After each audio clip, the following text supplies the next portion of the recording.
Hi அனைவருக்கும் sweet வணக்கம். So flight hijack stories இதெல்லாம் பார்த்து நம்ம வந்து ரொம்ப நாள் ஆச்சுன்னு நினைக்கிறேன். இன்னைக்கு ஒரு பயங்கரமான ஒரு ஃப்ளைட் ஹைஜாக் ஸ்டோரி பற்றி தான் பார்க்க போகிறோம். இது வந்து பார்த்தீங்கன்னா வந்துட்டு கதையல்ல நிஜம் அப்படின்னு வந்து திருப்பியும் சொல்கிற இன்னொரு கதை அப்படின்னு நினைக்கிறேன். ஓகே ஒன்றும் குழப்பம் வரும்ல. இது வந்துட்டு பேஸ்ட் ஆன ட்ரூ ஸ்டோரி. எப்போ நடந்தது அப்படின்னா 1976 வருஷம் அப்போவே நடந்த ஒரு ஹைஜாக் ஸ்டோரி. இப்போ ரீசெண்டாக நம்ம இந்த பாலஸ்தீனு அப்புறம் இஸ்ரேல் அந்த போர்லாம் பார்த்துருக்கோம் இல்லைங்களா. ஸோ அதோட எஃபெக்டாக அதோட ஒரு ஒரு பை ப்ராடக்டாக வந்துட்டு நடைபெற்ற ஒரு ஒரு ஹைஜாக்னு சொல்லலாம். அதுக்கு சம்மந்தம் இருக்கு என்னன்றது உங்களுக்கு நான் புரியும். அது மட்டும் இல்லாமல் எல்லா ஹைஜாக்லேயுமே மோஸ்ட்டாக பார்த்தீங்கன்னா ஒரு ஃப்ளைட் இருக்கும். அந்த ஃப்ளைட்டை அவங்க நாட்டுக்குள்ளேயே வந்து கடத்திடுவாங்க, சம்திங் டிமாண்ட் பண்ணுவாங்கல்ல. ஆனால் இந்த கதையில் ஒரு ஃப்ளைட் இருக்குது. அந்த ஃப்ளைட்டில் இருக்கிற மக்கள் வேறு நாட்டை சேர்ந்தவங்க. இந்த ஃப்ளைட் இருக்கிற இடம் அது வேற ஒரு நாடு. ஸோ காம்ப்ளெக்ஸை வந்து நீங்கள் யோசிச்சு பாருங்கள், எப்படி கடைசியாக அந்த நாட்டுக்காரங்க அவங்களோட மக்களை வந்துட்டு இந்த ஃப்ளைட்லேருந்து ரெஸ்கியூ பண்ணாங்க, எப்படிலாம் வந்துட்டு பிளான்லாம் பண்ணாங்க, எவ்வளோ பரபரப்பாக அந்த சீன்ஸ்லாம் போச்சு. நிஜமாவே ஒரு ஃபீச்சர் ஃபிலிமுக்கான ஒரு பயங்கரமான ஒரு ஸ்கிரிப்டாக தான் இந்த ஒரு ரியல் ஸ்டோரியை வந்துட்டு நான் வந்து பார்க்குறேன். ஓகே, இன்னைக்கு ஃப்ளைட் ஹைஜாக் பற்றி தான் பார்க்க போகிறோம். பார்க்க ஆரம்பிச்சலாமா? ஸோ வருடம் 1976, ஏத்தன்ஸ், கிரீஸ். ஏத்தன்ஸ் பேர் ஆல்ரெடி பார்த்துட்டு போகல. அத்தேனா அவங்களோட பேரை வச்சு தான் ஏத்தன்ஸ்ன்னு சொல்லிட்டு பேர் வந்ததுன்னு சொல்லிட்டு சும்மா அவுட் ஆஃப் டாபிக் தான். பட் இருந்தாலும் இனிஷியலாக ஒரு லைட்டாக பொறுமையாக ஸ்டார்ட் பண்ணேன். ஸோ அப்படிப்பட்ட ஏத்தன்ஸ்லேருந்து ஒரு ஃப்ளைட்டு பாரிஸ்க்கு போகிறதுக்கு ரெடியாக இருக்குது. ஸோ எல்லாமே வந்து அந்த செக்கெல்லாம் போகுது, செக்யூரிட்டி சிஸ்டம்லாம் வந்து செக் பண்ணுறாங்க. எல்லாம் முடிச்சதுக்கப்புறம் அந்த ஃப்ளைட்டில் கிட்டத்தட்ட 248 பயணிகள், அவங்களோட சேர்த்து ஒரு 12 க்ரூ மெம்பர்ஸ். ஸோ ஆக மொத்தத்தில் டோட்டலாக ஒரு கணக்கோடு வந்துட்டு இவ்வளோ பேர் அந்த ஃப்ளைட்டில் கிளம்புறாங்க. எல்லாருமே அங்கேருந்து கிளம்பி பாரிஸ்க்கு போகணும். அதான் வந்து அவங்களுடைய டெட்லைன். இப்போது ஃப்ளைட்டு கிளம்புது. ஆஸ் யூஷுவல் ஒன்றும் பிரச்சனை இல்லைப்பா, சூப்பராக ஸ்மூத்தாக வந்துட்டு வண்டி போயிட்டுருக்கேன்னு சொல்லிட்டு எல்லாரும் அக்கடா அப்படின்னு சொல்லிட்டு சாஞ்சு உட்கார்றதுக்கு முன்னாடி கொஞ்ச நேரத்துலேயே வந்துட்டு திருதுப்புன்னு அந்த ஃப்ளைட்டில் இருந்து ஒரு 4 பேர் முகமுடியை போட்டுக்கிட்டு கையில் வந்துட்டு கன்ஸு வெப்பன்ஸோடு வந்துட்டு, ஓகே எல்லாரும் உட்காருங்க, யாரும் சத்தம் போடக்கூடாது, யூ ஆர் பீன் ஹைஜாக்டு அப்படின்னு சொல்லிட்டு சத்தம் போட ஆரம்பிச்சிடுறாங்க. அந்த 4 பேர் யாருன்னு பார்த்தீங்கன்னா அவங்களும் அந்த ஒன் ஆஃப் த பேசஞ்சர்ஸ் தான். ஸோ 2 பேர் பாலஸ்தீனை சேர்ந்தவங்க, இன்னும் 2 பேர் வந்துட்டு ஜெர்மனியை சேர்ந்தவங்க. 3 பசங்க, ஒரு பொண்ணு. 3 men 1 women. ஓகேங்களா. ஸோ மொத்தம் 4 பேர். இப்போது ஃப்ளைட்டுக்குள்ளே வந்துட்டு பரபரப்பு தொத்திக்க ஆரம்பிக்குது. ஐயோ போச்சுரா அப்படின்னு சொல்லிட்டு எல்லாரும் வந்துட்டு பதற ஆரம்பிக்கிறாங்க. இதுக்கு நடுவில் பைலட்ஸ்க்கு வந்து இன்ஃபர்மேஷன் போகுது. பைலட் பார்த்தீங்கன்னா வந்துட்டு கீழே அந்த கேபின் ரூம்லாம் இருக்கும் இல்லைங்களா, கூப்பிட்டு சொல்லிடுறாங்க, ஏங்க கடத்தி விட்டாங்க, ஏதாவது பண்ணுங்கன்னு சொல்லிட்டு கேட்கும்போது கீழே இருந்து என்ன சொல்கிறாங்கன்னா, சரி ஓகே என்ன வாட்ஸ் த பிளான்னு கேட்கும்போது கடத்தின அந்த டெரரிஸ்ட் என்ன சொல்கிறாங்கன்னா, இப்போ நீங்கள் வந்து பாரிஸ் போகிறீங்க, பாரிஸ்லாம் போவேன்னா நேராக வண்டியை வந்து உகாண்டா பக்கம் திருப்பு அப்படின்னு சொன்னோடனே அதுக்கு பைலட் சொல்கிறாங்க, ஐயா இங்கே கேட்குற மாதிரி அப்படியே டேரெக்டாலாம் உகாண்டா போக முடியாது, ஏன்னா ஃப்ளைட்டில் வந்து ஃபியூல் பத்தாது, நம்ம எங்கேயாவது நடுவில் வந்துட்டு போட்டு ஃபியூல் போட்டுட்டு அதுக்கப்புறம் தான் வந்து போக முடியும்னு சொன்னோன்னே சரி ஓகே அப்போ எங்கே போகலாம் மேப்பில் பாருங்கன்னு பார்த்துட்டு லிபியாவை செலக்ட் பண்ணுறாங்க. ஸோ இப்போது சேஞ்ச் ஆஃப் பிளான் என்ன இருக்குது அப்படின்னு பார்த்தீங்கன்னா, இப்போது ஸ்ட்ரெயிட்டாக அந்த ஃப்ளைட்டு லிபியாவுக்கு போகும். அங்கே போயிட்டு பெட்ரோல்லாம் போட்டுக்கிட்டு அந்த ஃபியூவெல்லாம் போட்டுக்கிட்டு அங்கேருந்து கிளம்பி உகாண்டாக்கு வந்து போகும். இதுதான் இப்போது சேஞ்ச் ஆஃப் பிளானு.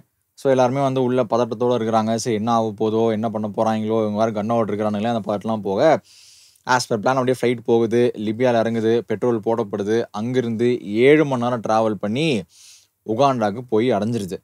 இதில் போய் பார்த்தோம் அப்படின்னா கரெக்டாக ஃப்ளைட்டு கீழே இறங்குது. உகாண்டா ஏர்போர்ட்டில் இறங்கும்போது சைடில் சோல்ஜர்ஸ் எல்லாம் ரெடியாக இருக்கிறாங்க.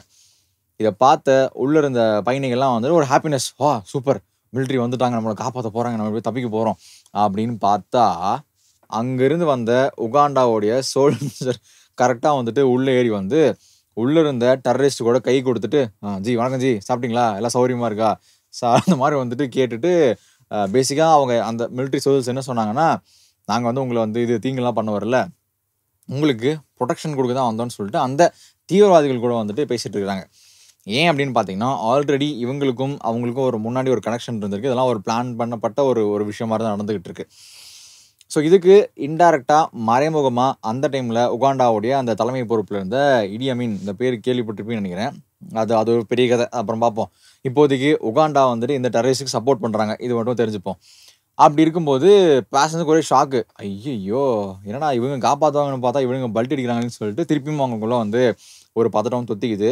சரி ஓகே வந்தாச்சு. அடுத்து சொல்லணும்ல. தீவிரவாதிகளுக்கு என்ன வேணும்னு சொல்லிட்டு அந்த கவர்மெண்ட்லாம் பேசுவாங்கல்ல. அப்படி பேசும்போது அந்த நெகோசியேஷன் ஆரம்பிக்கிறாங்க. ஃபர்ஸ்ட் இவங்க தரப்பு விஷயங்கள்லாம் சொல்றாங்க. இப்ப அந்த 4 பேர் அவங்க என்ன சொல்றாங்கன்னா, "இந்த பாருங்கப்பா, எங்களுக்கு $5,000,000 வந்து எங்களுக்கு தேவைப்படுது. காசு தானப்பா சரி குடுத்துடலாம்" அப்படின்னு பார்த்தா, அதுக்கு அடுத்து வைக்கப்பட்ட செக் ஆப்வியஸா கடத்துனாலே வந்து என்ன வைப்பானுங்க, யாராவது ரிலீஸ் பண்ணுங்கன்னு சொல்லுவாங்கல்ல. அது மாதிரி இவங்களோட குழுவை சேர்ந்த ஒரு 53 பேர நீங்க வந்து ரிலீஸ் பண்ணணும் அப்படின்னு சொன்னோனே, 53 பேரா? ஐய்யயோன்னு சொல்லிட்டு அது ஒரு பெரிய விஷயம் இல்லைங்களா? 1, 2 இல்ல 53 பேரு. ஆ இங்க அந்த 53 பேர வெளிய வுட்டா, அவன் பல பேர் போய் கொல்லுவான். அந்த மாரி நெறைய விஷயங்கள்லாம் இருக்கும்ல. ஸோ அப்படி இருக்கும்போது, அது ஒரு என்னது அப்படி இப்படி சொல்றீங்களே அப்படின்னு சொல்லிட்டு ஒரு மாரி குழப்பங்கள் உண்டாகுது. இதெல்லாம் ரிலீஸ் பண்ணி அந்த அமௌண்ட்லாம் போடுறதுக்கு இந்த தீவிரவாதிகள் விடுத்த அந்த கெடு எவ்வளோன்னு பார்த்தீங்கன்னா, ஜூலை 1ஆம் தேதி வரைக்கும். அப்படி பார்த்தா ஒரு 3 நாள். ஜூன் 27லிருந்து ஜூலை 1 3 நாள் தான் இல்லைங்களா? 3 நாள் டைம். நீங்கலாம் பார்த்து என்னமோ பண்ணுமோ பண்ணிருங்க. எங்களுக்கு வந்து நீங்க வந்துட்டு பண்ணி குடுக்கணும். ஒரு வேள நீங்க தவறுனீங்க அப்படின்னா, அவ்வளோதான். உள்ள எல்லாத்தையும் சுட்டுட்டு எல்லாத்தையும் நாசம் பண்ணிவிடும் அப்படின்னு சொல்லிட்டு சொன்னோனே, இது பயங்கர பரபரப்பான ஒரு நியூஸா வந்துட்டு மாறுது. தகவல் வந்துட்டு ஒவ்வொரு கண்ட்ரியா வந்து ஸ்ப்ரெட் ஆக ஆரம்பிக்குது. ஒரு ஒரு வேர்ல்ட் வைட் ஒரு சென்சேஷனா மாற ஆரம்பிக்குது. அந்த டைம்ல பார்த்தீங்கன்னா, இப்போ இஸ்ரேல் தான் வந்துட்டு பொறுப்பு இல்லைங்களா? Okay fine. இப்போ நான் ஏன் இஸ்ரேல் உள்ள வரேன்னு நான் சொல்றேன். ஏன் அப்டின்னா, அந்த ஃப்ளைட்ல 248 பேசஞ்சர்ஸ் இருக்கிறாங்கல்ல. சரி அதில இதெல்லாம் தீவிரவாதிகள கழிச்சு விட்டுருங்க. கிட்டத்தட்ட ஒரு அரைவாசிக்கு மேல இஸ்ரேல்ல சேர்ந்தவங்க தான் வந்துட்டு உள்ள மெஜாரிட்டியா இருந்திருக்காங்க. இவங்க பிளானே இஸ்ரேல் பல்க்கா போற ஃப்ளைட்ட வந்து கிட்னாப் பண்ணணும். அவங்கள்ட்ட இருந்து காச ஒரு அடிக்கணும். பிளஸ் இந்த மாரி சில விஷயங்கள்லாம் வந்து நம்ம பார்க்கணுன்றது தான் வந்து இவங்க பிளானே பேசிக்கா. ஸோ அப்படி இருக்கும்போது இஸ்ரேலோட அரசுக்கு வந்து இந்த நியூஸ்லாம் போகுது. அவங்க யோசிக்கிறாங்க, "ஐய்யயோ! என்னடா பண்றது? சரி என்ன இது இவ்ளோ பேர் பண்ணுவான்?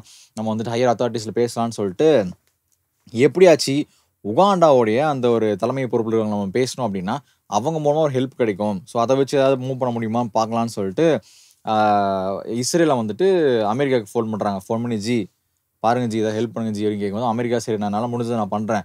நான் பேசி பார்க்குறேன்னு சொல்லிட்டு இன்னொரு ஆள வச்சு அப்படிலாம் பேசுறாங்க. ஃபைனலா அந்த பேச்சுவார்த்தைகள்லாம் முடிஞ்சு என்ன தெரிய வந்தது அப்படின்னு பார்த்தீங்கன்னா, யாருமே எதுக்குமே ஒத்து வரல. ஸோ பேசிக்கா இஸ்ரேல் வந்து இப்போ ஒரு கண்டிஷன்ல இருக்கிறாங்க. அந்த காசையும் குடுத்து அத்தனை பேர் ரிலீஸ் பண்ணி தான் ஆகணுன்ற ஒரு நிலைமைக்கு வந்துடுறாங்க. சரி ரைட் ஓகே. சரி பண்ணி விட வேண்டியது தான் வேற என்ன வழி அப்படின்னு கேட்டீங்கன்னா, இங்க தான் இன்னொரு ட்விஸ்ட். என்ன ட்விஸ்ட்டு? இப்போ அவங்க 53 பேர ரிலீஸ் பண்ணணும்னு சொல்லிட்டு சொன்னாங்க இல்லைங்களா தீவிரவாதிகள். அதுல என்ன ஒரு ஒரு சிக்கல் அப்படின்னு பார்த்தீங்கன்னா, அந்த 53 பேர்ல 40 பேர் தான் இஸ்ரேல்ல இருக்கிறாங்க. மீதி 13 பேர் வந்துட்டு வேர்ல்டு ஃபுல்லா ஸ்ப்ரெட் ஆகியிருக்கிறானுங்க. அதாவது ஒவ்வொரு கண்ட்ரில அங்க ஒரு 3 பேரு, இங்க ஒரு 5 பேரு, அங்க ஒரு அந்த மாரி வந்துட்டு ஒரு மாரி ஸ்ப்ளிட் ஆகியிருக்கிற காரணத்தினால, இஸ்ரேல் மட்டுமே முடிவெடுக்க வேண்டிய இடத்துல இல்ல. மத்த கண்ட்ரீஸும் உள்ள வந்து, நாங்களும் ரிலீஸ் பண்றோம்னு சொல்லிட்டு அவங்களும் சொல்லணும். இதுதான் வந்துட்டு பிரச்சனை. நடைமுறை சிக்கல். அப்படி இருக்கும்போது, இப்ப இஸ்ரேல் போய் கேட்குறாங்க. அமெரிக்கா கிட்ட கேட்குறாங்க, தல இந்த மாரி உங்கள்ட்டயே இருக்கிறாங்கல்ல, அவங்கள ரிலீஸ் பண்ணி விடுங்களேன். நம்ம ஆள்லாம் மாட்டிட்டு இருக்கிறாங்கன்னு சொன்னோனே, அமெரிக்கா வந்துட்டு திட்டவட்டமா மறுத்துட்டாங்க. "எப்பா நீ வந்துட்டு இந்த மாரி வந்துட்டு அவங்க கேட்கறதுக்கெல்லாம் நம்ம பண்ணிட்டுருந்தோம் அப்படின்னா, இதுவே வந்து ஒரு பேட் எக்ஸாம்பிளா மாறிடும். நாள பின்ன எதாவது வேணும் அப்படின்னா, ஆவுன்னா கடத்தி வச்சுக்கிட்டு ரிலீஸ் பண்ணுங்கன்னு சொல்லிட்டு நிப்பானுங்க. நம்மளும் பண்ணிட்டே இருக்கணுமா? முடியாது கிளம்பு" அப்படின்றாப்படி. அதுக்கடுத்து யுகே கிட்ட போறாங்க. யுகேவும் சொல்லிடுறாங்க, செல்லாது செல்லாது முடியாது. போங்க போங்க" அப்படின்னு சொன்னோனே, சரி இஸ்ரேலுக்கு இப்ப என்ன பண்றதுன்னே தெரியல. சரி ஓகே. இனிஷியலா வந்து நம்ம வந்து நம்மகிட்ட இருக்கிற ஒரு 40 பேர ரிலீஸ் பண்ணி விட்டுருவோம். 40 பேர ரிலீஸ் பண்ணதுக்கு ஒரு இதா வந்துட்டு, அவங்களையும் சில பேர ரிலீஸ் பண்ண சொல்லுவோம். ஏதோ ஒரு இம்ப்ரூவ்மென்ட் நடக்கட்டும் அப்படின்னு சொல்லிட்டு, இனிஷியலா ஃபர்ஸ்ட் ஸ்டெப் ப்ராசஸா வந்துட்டு ஒரு 40 பேர ரிலீஸ் பண்ணி விட்டுறானுங்க இஸ்ரேல். அந்த 40 அந்த பாலஸ்தீன் அவங்களோட அமைப்ப சேர்ந்தவங்கள. இத பார்த்துட்டு சந்தோஷப்பட்ட அந்த ஃப்ளைட்ல இருந்த அந்த டெரரிஸ்ட் பார்த்தீங்கன்னா, சரி ஓகே. ஏதோ நம்ம பேச்சு கட்டுப்படுறாய்ங்க, நல்ல பையனா இருக்கிறாங்கன்னு சொல்லிட்டு, ஃப்ளைட்ல இருந்த கிட்டத்தட்ட 148 பேர வந்துட்டு அவனுங்களும் ரிலீஸ் பண்ணி விட்டுறானுங்க. சரி போ, போ, போ, போ அப்படின்னு சொல்லிட்டு. இப்போ அந்த ஃப்ளைட்ல இருக்கவங்கலாம் வந்துட்டு ஒரு டெர்மினல் மாரி, அந்த ஏர்போர்ட்ல இருக்கும் பார்த்தீங்கன்னா, டெர்மினல் மாரி. ஸோ அந்த மாரி ஒரு டெர்மினல்ல வந்துட்டு உட்கார வைக்கப்பட்டிருக்காங்க. ஏன்னா ஃப்ளைட்லயே இருக்க முடியாதுல்ல அவ்வளோ நாளு. ஸோ அங்க அமர்த்திட்டு, அப்புறம் அங்க சாப்பாடு, கீப்பாடு, பாத்ரூம்ஸ் அதெல்லாம் அவங்க யூஸ் பண்ணிட்டுருக்காங்க. இப்போ அந்த தீவிரவாதிகள் கட்டுப்பாட்டுக்குள்ள எத்தன பேர் இருக்காங்கன்னா, 248 மைனஸ் 100ன்னா 148 எவ்வளோ கிட்டத்தட்ட 100 பேர் வச்சுக்கோங்களேன். ஆவரேஜா ஒரு 100 பேரு. அந்த அந்த 100 பேர்ல ஆல்மோஸ்ட் 90% இஸ்ரேலை சேர்ந்தவர்கள் தான் வந்து பிணை கைதிகளா புடிச்சு வச்சுட்டு இருக்காங்க. இப்போ இஸ்ரேலுக்கு மேலும் தலைவலி. ஏன் அப்டின்னா, இஸ்ரேல் ரிலீஸ் பண்ண அந்த 40 பேருக்கு அவங்க மத்த கண்ட்ரிஸ் சேர்ந்த ஆள்லாம் ரிலீஸ் பண்ணி விட்டான். ஆனா, இஸ்ரேலை சேர்ந்த அந்த மக்கள் மட்டுமே உள்ள அப்படியே எல்லாருமே அங்கேயே வந்துட்டு தீவிரவாதிகள் கட்டுப்பாட்டுல வந்து இருக்கிறாங்க. இது என்னடா இன்னும் தலைவலியா போச்சுன்னு சொல்லிட்டு இஸ்ரேல் திருப்பி மண்டைய உடைச்சுட்டு இருக்காங்க. ஃபைனலாக ட்ரை பண்ணுறாங்க, அங்கேயும் ட்ரை பண்ணி அதான் ஹெல்ப் பண்ணுங்கப்பா, அதை ரிலீஸ் பண்ணுங்கப்பான்னு சொல்லிட்டு ஒருத்தனும் வந்துட்டு ஹெல்ப் பண்ணுற மாதிரி தெரில. ஆகையால் இஸ்ரேல் என்ன பண்ணுறாங்கன்னா, போயிட்டு அந்த டெரரிஸ்ட் கிட்ட, ஐயா நீங்கள் கொடுத்த டைமுக்குள்ளே வந்துட்டு எங்களால் எல்லா கண்ட்ரிட்டும் பேசி ரிலீஸ் பண்ண முடியல, அதனால் கொஞ்சம் எங்களுக்கு வந்துட்டு டைம் கொஞ்சம் எக்ஸ்ட்ரா கொடுங்க, நாங்கள் அதில் வந்துட்டு பேசி உங்களுக்கு ஏதோ ஒன்று உங்களை மனசை திருப்தி பண்ணுற மாதிரி நாங்கள் ஒன்று பண்ணுறோம் அப்படின்னு சொன்னோன்னே, அந்த டெரரிஸ்ட்டும் வந்துட்டு சரி என்ன ஓகே அப்படின்னு சொல்லிட்டு இன்னொரு 3 நாள் எக்ஸ்ட்ரா கொடுத்துட்றான். சரி வச்சுக்கோ, பொழைச்சிப்போ அப்படின்னு சொல்லிட்டு. இப்போ இஸ்ரேல் என்ன முடிவு எடுத்தாங்க அப்படின்னா, நம்ம போய் ஆட்டி கெஞ்ச வேணா, ஒன்றும் ஒத்துக்கிற மாதிரி தெரில, நம்ம பேசாமல் ஒரு ரெஸ்கியூ மிஷனை போட்டுடலாம், நம்மளே போயிட்டு அங்கே இருக்கிறவங்களை வந்து காப்பாற்றி கூப்பிட்டு வந்துடலாம்னு சொல்லிட்டு ஒரு பிளான் பண்ணுறாங்க. இது வந்து கேட்குறதுக்கு வந்து சினிமா மாதிரி இருந்தாலும் வந்துட்டு நிஜமாவே இவங்க பிளான் பண்ண விஷயம் தான். இனிஷியலாக என்ன பிளான் பண்ணுறாங்க அப்படின்னா, நம்மளோட வீரர்கள்லாம் கூப்பிட்டு போயிட்டு அந்த லேக் விக்டோரியான்னு சொல்லிட்டு அந்த பின்னாடி ஒரு லேக் இருக்குது, அந்த லேக்குள்ளே வந்துட்டு நாங்கள் வந்துட்டு சப்மரீனோ ஏதோ ஒன்றில் போயிட்டு அந்த லேக் மூலமாக அப்படியே வந்து உள்ள ஏர்போர்ட்டில் அப்படியே பிடிச்சி தீவிரவாதிகள்கிட்ட நம்ம மக்களை வந்துட்டு காப்பாற்றி அப்புறம் வந்து இடிஎம்எம் கிட்ட ஹெல்ப் கேட்டு அந்த ஆள் மூலமாக கிளம்பி ஃப்ளைட்டில் கிளம்பி நம்ம ஊருக்கு வந்தலான்னு சொன்னோன்னே, என்னையா பைத்தியகாரத்தனமாக பிளானாக இருக்குது, இடிஎம்லாம் நம்ம வந்து ஹெல்ப்லாம் பண்ண மாட்டான், நம்மளை போட்டு தள்ளுறாங்களே அவன் தான், அவன்கிட்டலாம் ஹெல்ப் கேட்க முடியாது, ப்ளஸ் வந்து அந்த லேக்கில் நீங்கள் போயிட்டு போகலான்னு சொல்கிற பார்த்தியா, அந்த லேக்கில் முதலைகள்லாம் நிறையா இருக்குது, நினச்ச மாதிரி நீங்கள் பாட்டுக்கெலாம் உள்ளே போயிட முடியாதுன்னு சொல்லிட்டு நிறையா சிக்கல்கள்லாம் இருக்குது. இதெல்லாம் இருக்கிறனால திருப்பி வந்து இப்போ பிளான்லாம் ரீவொர்க் பண்ணி புதுசாக இன்னொரு பிளான் வந்து ஒர்க் அவுட் பண்ணுறாங்க. அதுக்கு அவங்களுக்கு சில ஹெல்ப்லாம் தேவைப்பட்டிருக்கு. அந்த ஹெல்ப்பை யார்கிட்டருந்து வாங்குறாங்கன்னா, இனிஷியலாக அந்த தீவிரவாதிகள் ஒரு 148 பேர் ரிலீஸ் பண்ணாங்க பார்த்தீங்களா, ஸோ அந்த 148 பேரையும் போயிட்டு மீட் பண்ணுறாங்க. மீட் பண்ணி, நாங்கள் அந்த ஃப்ளைட் எப்படி இருந்துச்சு, நீங்கள் இருந்த இடம் எப்படி இருந்தது, எந்த மாதிரி வெப்பன்ஸ் எல்லாம் அவங்க வச்சுருந்தாங்கன்னு சொல்லிட்டு நிறையாலாம் கேள்வியெல்லாம் கேட்கும்போது, அவங்கள்ட்ட இருந்து ஒரு சில அந்த ஐடியாஸு, க்ளோஸு, அந்த இடம் எப்படி இருக்கும், எவ்வளோ வெப்பன்ஸ் வச்சுருந்தாங்க, எத்தனை பேர், இதெல்லாம் வந்து அவங்களுக்கு கிடச்சிருது. ஓ அப்படியா, ஓ சூப்பர், ஓகே அப்படின்னு சொல்லிட்டு ஒரு பிளான் ஓரளவுக்கு ஒரு அப்ராக்சிமேட்டாக ஒரு வந்து பிளான் வந்து கிடச்சிருது. இதில் இவங்க எதிர்பார்க்காத விதமாக இன்னொரு விஷயமும் அதில் நடந்திருக்கு. என்னென்னு பார்த்தீங்கன்னா, நான் சொன்னேன் இல்லைங்களா, உகாண்டாவில் ஒரு டெர்மினலுக்குள்ளே எல்லா பேரும் வந்துட்டு அசம்பிள் ஆயிருக்காங்கன்னு சொல்லிட்டு, அந்த டெர்மினலில் கட்டினதே ஒரு இஸ்ரேலியை சேர்ந்த ஒரு கன்ஸ்ட்ரக்ஷன் கம்பெனி தான். ஸோ அவங்க மூலமாக வந்துட்டு அந்த டெர்மினல் எப்படி இருக்கும், அதோட ப்ளூ பிரிண்ட் என்ன, அங்கே என்னெல்லாம் இருக்குன்றது மாதிரி அந்த விஷயங்கள் எல்லாமே அவங்களுக்கு தெரிஞ்சுது. இப்போ ஃபைனலாக இங்கேருந்து கிளம்பி போயிட்டு அவங்களை காப்பாற்றி கூப்பிட்டு வர்றது தான். இப்போது இதுலேயும் ஒரு நடைமுறை சிக்கல் இருக்குது. ஒருவேளை இவங்க இந்த ரெஸ்கியூ மிஷனுக்கு போகிறாங்கன்னு சொல்லிட்டு எப்படியாவது ஏதோ ஒரு வழியில் மற்ற நாட்டுக்காரங்க தெரிஞ்சுது அப்படின்னா, அது கண்டிப்பாக உகாண்டாவுடைய ஹெட்டுக்கு போகும். உகாண்டாவோட ஹெட்டுக்கு போச்சுன்னா கண்டிப்பாக வந்து டெரரிஸ்ட்டுக்கு நியூஸ் போயிடும். டெரரிஸ்ட்டுக்கு நியூஸ் போச்சுன்னா கண்டிப்பாக போட்டு தள்ளிடுவான் இல்லையா. ஸோ இது வந்து யாருக்குமே தெரியாமல் ஒரு சீக்ரெட் மிஷனாக அதை போய் முடிச்சுட்டு வரணுன்றது ஒரு பெரிய ஒரு டாஸ்க்கு. அதுக்கு இவங்களுக்கு கண்டிப்பாக ஏதோ ஒரு அந்த சரௌண்டிங் நாடு, உகாண்டாவை சுற்றி இருக்கிற ஏதோ ஒரு நாட்டோட ஹெல்ப் கண்டிப்பாக தேவைங்கும் போது இவங்க வேறு நாடெலாம் வந்து கேட்குறாங்க. பட் எல்லாருமே வந்து மறுத்துடுறாங்க. ஃபைனலாக கென்யா வந்து சரிப்பா பொழைச்சி போங்கன்னு சொல்லிட்டு அங்கே இருக்கிற ஒரு பயங்கரமான ஹையர் அஃபிஷியல், ஒரு ஹையர் பதவியில் இருக்கிற ஒருத்தர் வந்துட்டு பர்மிஷன் கொடுத்துட்றாரு. ஸோ இப்போது என்ன பிளான் அப்படின்னு பார்த்தீங்கன்னா, எங்கேருந்து ஊருப்பா இஸ்ரேல், ஃபைன், இஸ்ரேலில் இருந்து C-130 அந்த ரகம், அது வந்து ஒரு போர் விமானம் மாதிரி இருக்கும். ஸோ C-130 ஒரு 4 பிளேனு, அது கூட சேர்த்து 2 ஒரு பேசஞ்சர்ஸ் பிளேன் மாதிரி ஒரு பிளேனு, அது ஃபுல்லாக வந்துட்டு இந்த மெடிக்கல் அந்த எக்யூப்மெண்ட்ஸு அந்த பொருட்கள்லாம் சேர்த்து ஒரு 2 பிளேனு, மொத்தம் 6 ஃப்ளைட்டு இங்கேருந்து கிளம்பும். ஸோ அந்த 6 ஃப்ளைட்டுமே போயிட்டு கென்யாவில் லேண்ட் ஆகிட்டு அங்கேருந்து பக்கத்தில் உகாண்டாவுக்கு போயிட்டு அங்கேருந்து மக்கள்லாம் காப்பாற்றி கூப்பிட்டு வரதா ஒரு மாதிரி பிளானு.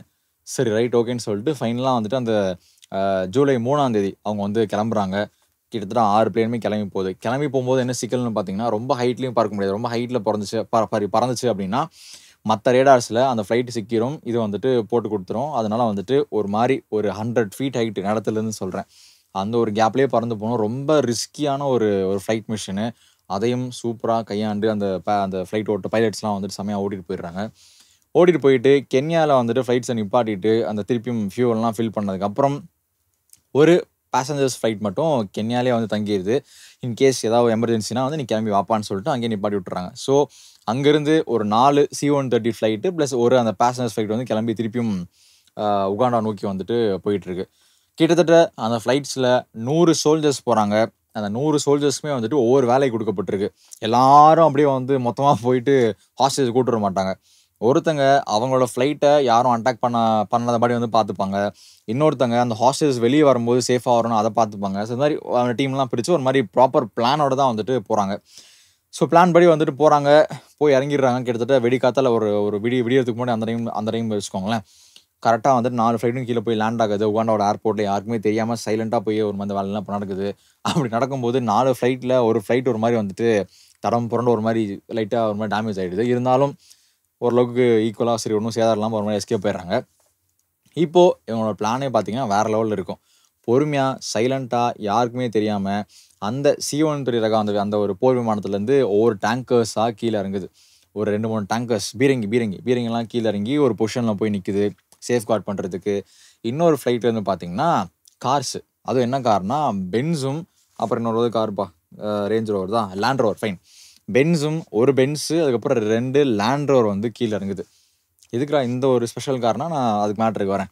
ஸோ அது கீழ வருது. கீழ வந்ததுக்கப்புறம் இப்போ ஒரு மிஷனுக்கு வந்து இவங்க ரெடி பண்றாங்க. ஒரு பிளான் ஒண்ணு ஆல்ரெடி பண்ணியாச்சு. இப்போ அத வந்து எக்ஸிக்யூட் பண்ண போறாங்க. இப்போ பின்னாடி வழியா தான் இருக்காங்க இல்லைங்களா? ஸோ ஒரு மாரி யாருக்கும் தெரியாத இடத்துல தான் இருக்கிறாங்க. ஸோ அங்கருந்து திருப்பியும் அந்த கார்லாம் ரவுண்ட் சுத்திட்டு முன் வழியா வந்து உள்ள வராங்க. உள்ள வரும்போது செக்யூரிட்டி செக் இருப்பான் பார்த்தீங்களா?